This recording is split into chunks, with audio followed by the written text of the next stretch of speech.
To find out which folding phone is best, our hilarious producers have planned 3 challenges in folding-themed locations, starting at the library.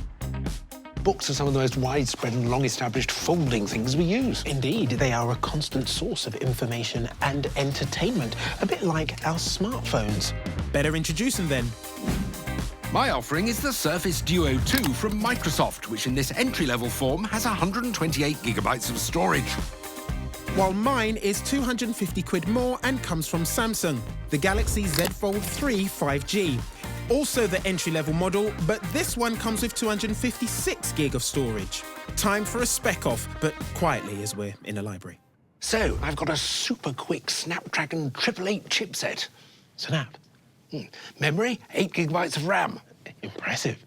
I've got 12. Let's move on to screens. If I open up, I have a magnificent 8.3 inches at my disposal. Well, I mean, it's more like 2 4-inch screens. You've got a whacking great slit down the middle, John, whereas I have 7.6 inches of pure real estate screenage. Yes, but that's a fold I think I can detect down the middle. You, John, are nitpicking. Let me also draw your attention to my cover, which is also a 6.2-inch screen. I've also got a third screen in this hinge here, where I can get all sorts of useful information on battery charge, time, volume level, that sort of thing. I mean, it's hardly a screen, John. It's more like a strip of ticker tape. We could argue all day, but fortunately it was time for the first challenge. Multitasking.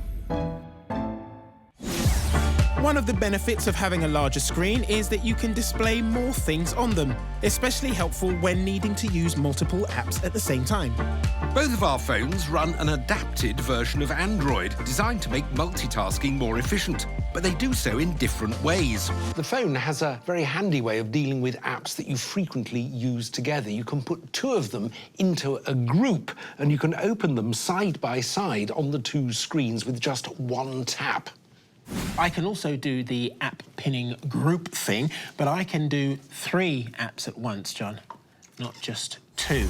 At which point, the specifics of our challenge arrived. Aha! Our multitasking challenge would require us to track down different books in the library. First, we had to scan a QR code containing a web link, and my Duo made the process simple. Tap on that and it should open. Browser to my side, it's a code. Cut and paste that into the browser. Meanwhile, over at Z Quarters, What I'm experiencing is a reduction in functionality of each app when they have to share a screen. And search. Oh, and I've got a book, Dracula by Bram Stoker. I'm off. I was still miles from the finish line and discovered the only way to reach it was to open every app separately. Not working. Come out, hit camera, open it up on its own. There we are. That's a better one. Oh, look. Autopia, the future of cars by our very own John Bentley. My Samsung and I are coming for you, JB. Oh, there we are. I'm afraid you're too late, Mr. Dealey. Bram Stoker Dracula.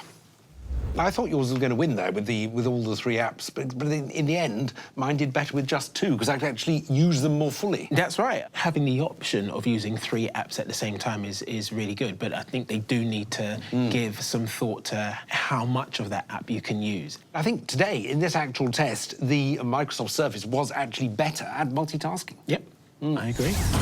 So the Duo is 1 up. However, this duel is far from over. Time for a spot of lunch, and continuing with the folding theme, we'd been sent to A Mexican restaurant. No doubt it'll all make sense soon, though. Ooh, delightful. Smells good. There's something sticking out of it. Do you think it could be a message? Aha! Yes, your second challenge will examine the all-important subject of camera quality. A quality camera is the backbone of any flagship phone. So we'll take photos of each other preparing a Mexican folding dish, a burrito. The Duo would be up first, so Otis got his pinny on. It's time to build a burrito. My Duo has 4 cameras, a 12-megapixel front-facing one for selfies and 3 rear-facing ones. You've got an ultra-wide 16-megapixel, you've got a 12-megapixel wide. And finally, there's a 12-megapixel telephoto, though there is a minor catch. Now, you do have to open the phone up to start using the rear cameras, which could slow you down a bit, stop you taking that instant snap. Where's my chicken gone? Oh, my bad. Nevertheless, all that screen space has its advantages. You can start taking your pictures and at the same time review them on the second screen. This is the ultra-wide lens. Medium-wide, quite slow. Bit of a telephoto. Bosh! Hey! For me, on first impressions, it doesn't feel as responsive as you'd expect from a flagship phone. Also, I don't think the actual picture quality is the best. And then, the art of the roll-up. I think you mean fold-up, Otis. Service!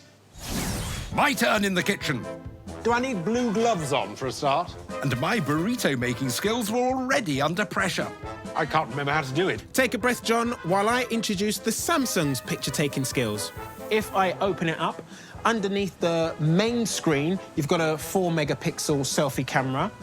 On the cover, there is a 10-megapixel camera, and then on the rear is a 3-camera array. My rear cameras are set up similar to John's Duo, but my Samsung has a sneaky trick up its sleeve. Unlike John's, I can command camera operations without having to open it up. So here he is, look. So you can use the device just like a standard smartphone. Now, let's see what the big screen can do. Oh. Like John, I can snap and review at the same time. Right, what happened next? The ultra-wide lens produces bright, sharp images. I put my sauce on in the wrong order. Oh, no, another mess. But when using the wide-angle lens, like John's Duo, I too was having a problem with shutter lag. I am experiencing a little bit of a delay. The telephoto lens caused less of an issue, again capturing detailed photos from a distance. I've got too much stuff in my burrito. You have indeed. It's oozing out the sides. Is there a plate? Bowl will be more useful. It's going to come apart.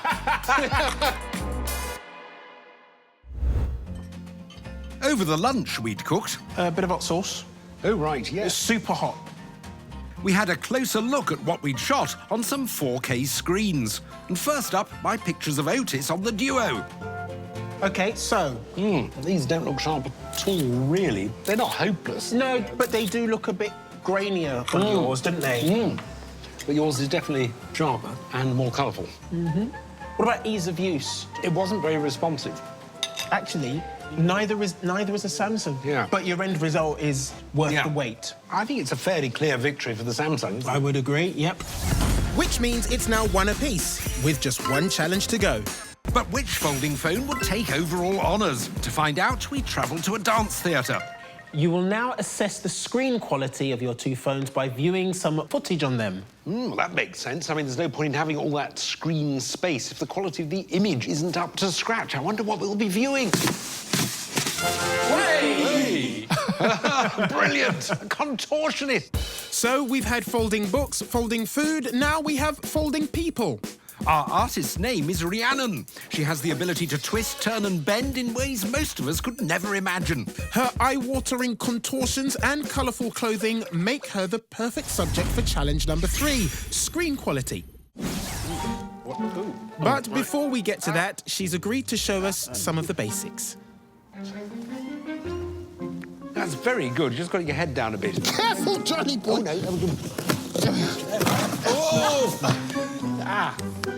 Maybe it's time to focus on the main point of our visit. Agreed. Rhiannon is going to perform a routine which will film on our high-res broadcast quality camera. Then we'll load that footage onto our devices to assess how well they display it. Time to capture the action. Backache just looking at it. Yeah.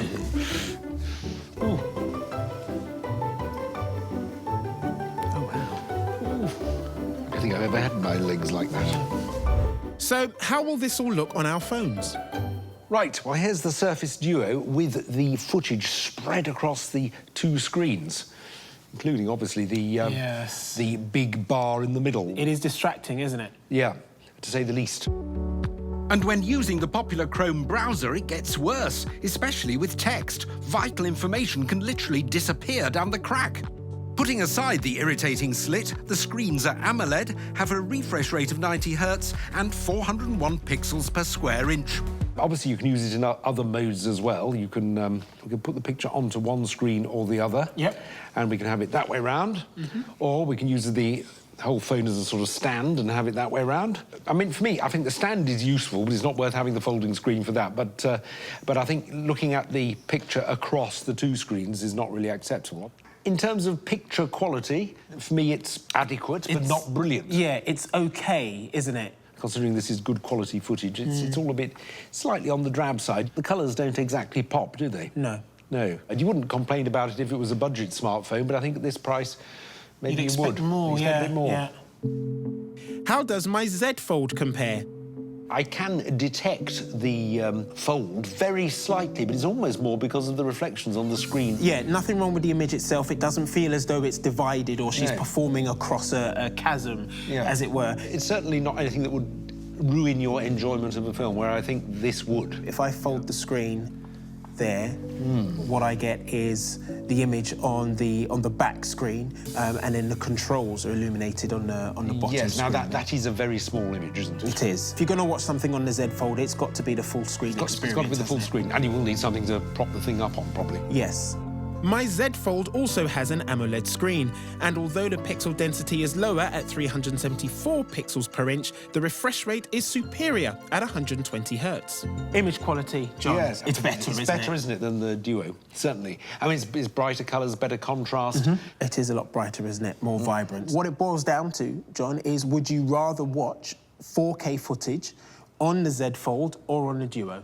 Given that it's better when you're using both screens at once, and for the image quality, the Samsung certainly wins the viewing test. The Samsung takes it. And with that, it's 2-1 overall to Otis's Samsung. But is either folding device good enough for our recommendation? So, guys, would you recommend a folding phone over a non-foldable one? No, I would not. Even though the Samsung won, the crease is a small distraction, and the multitasking was terrible. I'd go along with that. For most people, I think the fold will actually get in the way, and they'd be better off with a normal, non-folding, better value, ordinary smartphone. Well, you know, I've been considering one, and after watching that, I'm sort of having second thoughts, you know.